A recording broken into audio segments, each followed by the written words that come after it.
Orang yang enggak sholawat, enggan sholawat disebut bakhil.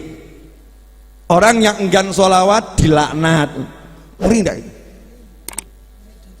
Orang yang duduk bahkan enggak pakai sholawat ya, duduknya itu akan menyebabkan dia nanti disiksa oleh Allah Subhanahu wa ta'ala. Orang yang enggak mau banyak-banyak sholawat, nasyas sholat alaiya, orang yang lupa bersolawat, enggak akan ketemu jalannya ke surga, jadi linglung, nggak bisa ketemu jalan ke surga. Orang yang dia itu enggan sholawat, masya Allah, sekian banyak dalam hadis disebutkan sanksinya. Dari situ ulama mengatakan hukum bersolawat bukan sunnah, solawat itu hukumnya wajib. Ini harus diingatkan, solawat itu bukan amalan sunnah, solawat itu amalan wajib hukumnya. Cuman kewajibannya beda-beda. Ada yang mengatakan wajibnya setiap duduk 1 kali. Ada yang mengatakan wajibnya sholat ketika ada tahiyat akhir harus ada sholawat. Ada yang mengatakan wajibnya ketika khutbah Jumat. Jadi khutbah Jumat gak pakai sholawat gak sah, gak diterima oleh Allah Subhanahu wa ta'ala, gak diterima oleh Allah, gak diterima oleh Rasul. Walaupun hebatnya luar biasa, tetap tidak sah kalau gak pakai sholawat. Oke. Sekarang pertanyaannya, pernahkah sahabat datang kepada Nabi SAW khusus ya, secara khusus curhat bab sholawat? Pernah. Hadis tentang pertanyaan sahabat Ubay bin Ka'ab radhiyallahu anhu. Ubay bin Ka'ab itu datang menghadap Nabi Muhammad SAW dan mengatakan, ya Rasulullah, saya ini doyan sholawat. Dah gitu terjemahan bebasnya, saya ini suka sekali bersolawat kepadamu. Enaknya kalau saya lagi doa, solawatnya itu berapa persen? Contoh, orang doa itu kan disuruh muji-muji Allah, solawat, terus minta. Misal ya, bismillahirrahmanirrahim, alhamdulillah, Allahumma sholli ala sayyidina Muhammad, ya Allah beri aku mobil, ya Allah beri aku ini, ya Allah, ya Allah, ya Allah, ya Allah, ya Allah, ya Allah, ya Allah, tutup solawat. Jelas? Nah, ini sahabat nanya, enaknya itu solawatnya berapa persen? Yang diperbanyak solawatnya, muji Allahnya, atau doanya? Maka Nabi mengatakan, masyita, up to you, sakarepmu. Kenapa?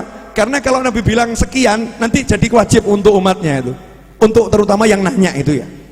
Maka sahabat ngomong, ya Rasulullah, kalau 25% 1/4 bagian doa saya itu isinya solawat gimana? Maka dijawab oleh Nabi, masyita, terserah kamu. Fa in zidta fa huwa khairun lak, kama qala sallallahu. Tapi lu aneh lo ya, ini ada muji Allah, ada solawat, ada doa. Ini biar gamblang ya, ada muji Allah, ada solawat, ada doa. Berarti solawat ini sudah dapat 25%. Seharusnya cukup atau enggak cukup? Seharusnya cukup atau enggak cukup? Cukup. Tapi apa Nabi ngomong cukup? Tidak.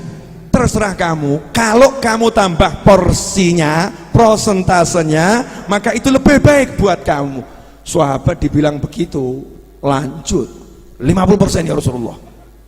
50% solawat, 25% puji-puji, 25% doa. Misal begitu ya. Apa kata Rasul? Sakarepmu, terserah kamu, abdu yumasyita. Tapi kalau kamu tambah lebih bagus. Sahabat terus mikir, ini jadi enggak ya minta rumah ya?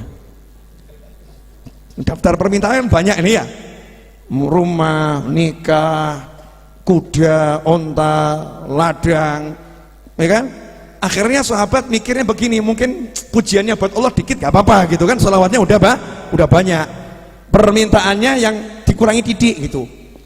Nawar lagi, ya Rasulullah, karena dibilang lebih baik tadi itu loh, kalau misalnya prosentasi sholawat dalam doa saya itu 75%, yang 25% ini pujian campur permintaan, kira-kira bagaimana?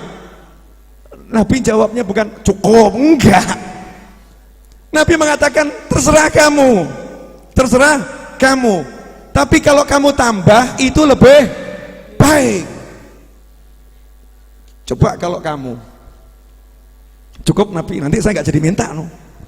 Hajat pengen rabi, suruh sholawat tok, ya hajat pengen nikah lagi itu Habib Hussein Asri pojok tuh ya, Habib Hussein Asri itu udah diizinkan istrinya nikah lagi tapi wajib dengan syarifah itu. Makanya status WhatsAppnya pejuang sejati, sampai sekarang belum ketemu, berjuang terus ya, berjuang terus. Hajat pengen nikah lah lagi, syar'i boleh kan, boleh asal bisa ya, kalau nggak bisa jangan coba-coba, jeglek kamu nanti. SK itu syarat dan ketentuan berlaku. Subhanallah, masih punya hajat banyak. Nabi nawari, kalau kamu tambah sholawatnya lebih bagus. 75% udah buat sholawat tok ini. Jadi misalnya doa begini, ya Rabbi sholli ala Muhammad, ya Rabbi sholli ala Muhammad, ya Rabbi sholli ala Muhammad. Misal doanya itu 1 jam, ya Rabbi sholli ala Muhammadnya itu 45 menit. Terus baru doa, ya Allah waghfir wasami man kana adna, ya Allah, ya Allah, ya Allah, ya Allah, ya Allah, ya Allah. Akhirnya sahabat karena cintanya sama Nabi Muhammad SAW luar biasa dan paham, Nabi ini menyarankan tambah hono gitu loh ya, fa in zitta fa wa khairun lak. Nabi nggak mengatakan zid, hebatnya Nabi Muhammad SAW. Rasul nggak mengatakan tambahin, tidak. Tapi Rasul mengatakan kalau kamu tambahin lebih bagus. Artinya Rasul pengen ditambahin, tapi cara ngomongnya halus. Sahabat ngerti maunya Rasul seperti itu SAW. Ya sahabat langsung jawab, kalau gitu ya Rasul nggak jadi doa. Setiap doa isinya sholawat semua. Nggak jadi minta mobil, nggak jadi minta nikah, nggak jadi minta rumah, nggak jadi minta diucapkan, nggak jadi. Udah cukup hajat dalam hati, pokoknya pengen disimpan dalam hati. Ini mulut ya sama jiwa gemuruh bersolawat 100%. Total saya pokoknya kalau habis sholat, habis apapun, doa saya isinya sholawat toh. Belum ada toh? Udah praktek itu kamu. Ini Ubay bin Ka'ab, belum muncul lagi orangnya. Radhiyallahu anhu. Nabi jawab, idzan, kalau betul itu kamu lakukan, apa yang ada dalam hatimu, hajat model apapun diwujudkan oleh Allah Ta'ala. Masya Allah. Dan dosa-dosamu diampuni oleh Allah Subhanahu Wa Ta'ala. Ini hebatnya di sini. Kenapa Nabi langsung mengatakan hajatmu diwujudkan oleh Allah Ta'ala? Karena hajatnya dia itu semua dianggap kecil, yang besar Nabinya Muhammad SAW, yang besar mengagungkan Rasulullahnya, yang besar sholawatnya, yang lain kecil, yang lain kecil, sehingga dia cuma ketek dalam hati sebetulnya pengen ini, tapi nggak ngomong, sholawatnya jalan terus. Dan itulah yang dipraktekkan oleh para habaib dan para kiai ahlus sunnah wal jamaah, mengajak santrinya, mengajak masyarakatnya, duduk kamu, gak usah minta apa-apa, baca Nariyah 4444 kali, duduk kamu, gak usah minta apa-apa, baca Munjiah 1000 kali, yang penting hatimu punya niat pengen sesuatu, karena hati kan pasti ada keinginan. Duduk kamu baca Maulid Simtudurar dari awal sampai akhir, dah gak usah minta apa-apa, nanti Rasul yang akan memintakan sama Allah. Idzan, kalau begitu hajatmu kabul, dosamu diampuni. Masya Allah, keren atau gak keren? Ajib ya. Hajat saya malam ini simple, buku yang saya jual laku habis. Ini promosi terselubung sekaligus terang-terangan ya. Boleh dilanjut? Terakhir,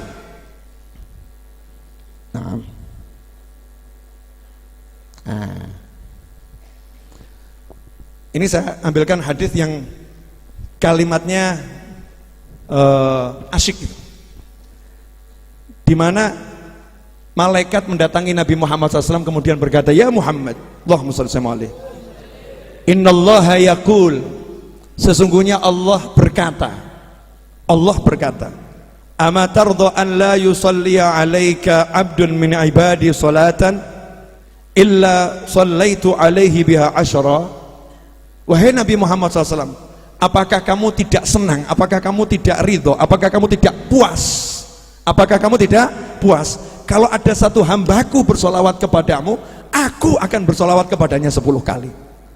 Dan apabila ada satu hambaku mengucapkan salam kepadamu 1 kali, aku akan mengucapkan salam kepadanya 10 kali. Puas enggak? Puas enggak? Maka Rasul menjawab, bala Rabbi, puas ya Allah, puas ya Allah. Nah berarti kita tahu yang membuat puas Nabi Muhammad SAW kalau umatnya disolawatin Allah. Betul?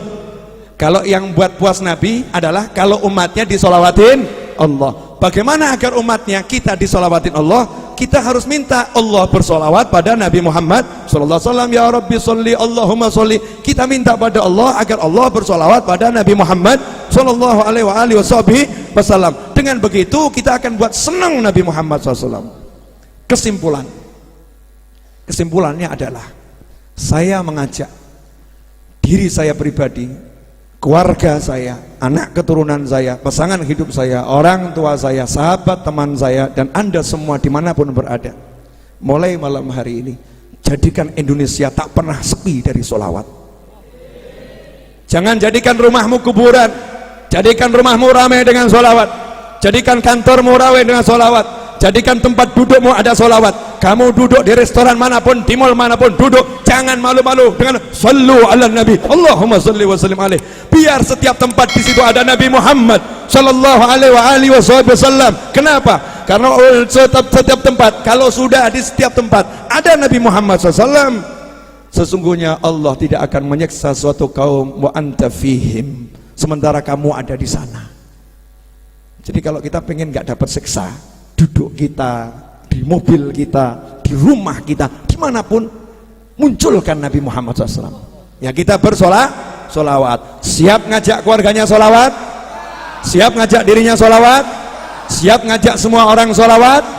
Kalau kita ngajak semua orang solawat, maka mulai hari ini siapkan entah tasbih modelnya seperti apapun. Satu hari minimal saya akan solawat di pagi hari 10, di sore hari 10, karena janji Nabi Muhammad SAW, siapa yang pagi solawat 10, sore solawat 10, dia pasti mendapatkan syafaatku, sabda Nabi Muhammad SAW.